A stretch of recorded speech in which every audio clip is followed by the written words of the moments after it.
This week, FBI Director Mueller made a semi-annual trek to Capitol Hill to testify before the Senate Judiciary Committee.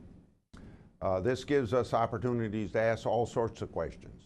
So I go to one of my congressional duties, and it's a duty that I take very seriously, is the responsibility of Congress to oversee the federal bureaucracy. As I said, I call that oversight. Over time, I've taken particular interest in overseeing the FBI and focused my questions to Director on two long-standing oversight issues. First, I questioned the Director about the lack of cooperation between the FBI and the Bureau of Alcohol, Tobacco, and Firearms and Explosives. Long-standing jurisdictional disputes between these two law enforcement agencies have created problems that threaten our ability to hunt down criminals and terrorists and ultimately waste taxpayer dollars. I initially raised concerns on this matter with the Department of Justice 2 years ago. In fact, last year, representatives from the FBI and the Alcohol, Tobacco, Firearms Agency gave a briefing to congressional staffs of the Judiciary Committee suggesting that their working relationships was in good standing and that Congress need not worry.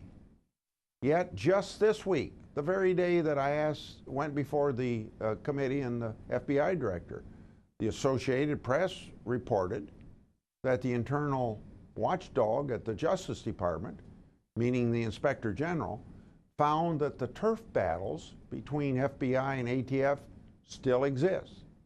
At the hearing, I pressed Director Mueller on this report, and he recognized that not all of the issues between the agency had been resolved. However, I'm disappointed the Justice Department didn't come clean about the chasm between the FBI and the ATF when I first asked that 2 years ago.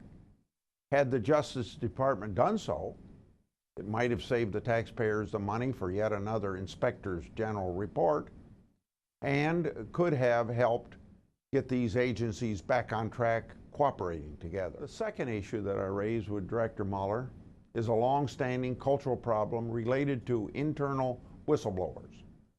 Whistleblowers risk their jobs to bring to light wrongdoing within government bureaucracies, but all too often they pay the price for speaking up against their agency.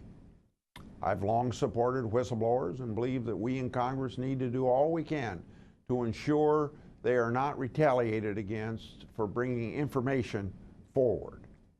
So I'm deeply troubled to learn that decades-old whistleblower protection extended to FBI employees were stripped out of legislation that passed the Homeland Security Committee. I'm determined to find out who pushed to strip these provisions from the bill. So I asked Director Mueller at this hearing if he knew of any FBI efforts to strike these whistleblower protections.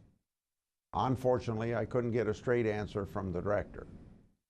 So I'll continue to ride herd on the FBI until I get a definitive response, even if this means holding up nominees for the positions within the Justice Department. This issue is too important for another FBI response to get lost in the big black hole at the Department of Justice.